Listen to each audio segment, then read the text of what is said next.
बिस्मिल्लाहिर्रहमानिर्रहीम। अस्सलामुअलैकुम। Saudi Urdu news channel में आप सबको खुश आमदीद कहा जाता है। सऊदी अरब के सिक्योरिटी इदारों ने बहुत सारे गैर मुल्की अफराद जिसमें अफ्रीकी मुल्क सूडान, पाकिस्तान, इंडिया, बांग्लादेश से मुतल्लिका काफ़ी सारे अफराद को गिरफ़्तार किया है।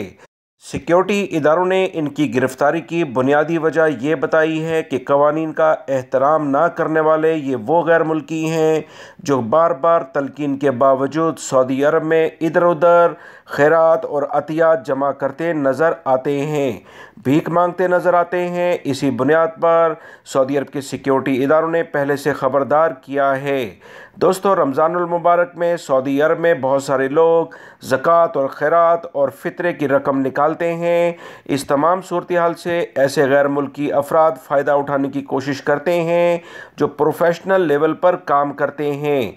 ज़रूरतमंद ये एक्चुअल में नहीं होते और ये सिर्फ प्रोफेशनल लेवल पर काम करते हुए रकम जमा करके अपने मुल्कों का रुख करते हैं और ख़ास तौर पर विज़िट वीज़ों पर आकर या उम्रे के वीज़े पर आकर इधर उधर काम करते नजर आते हैं। इनके खिलाफ भरपूर कार्रवाइयाँ सऊदी अरब के सिक्योरिटी इदारों ने जारी की हैं।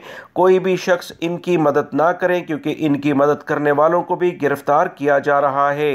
वीडियो लाइक करके शेयर भी कीजिएगा। अस्सलाम वालेकुम।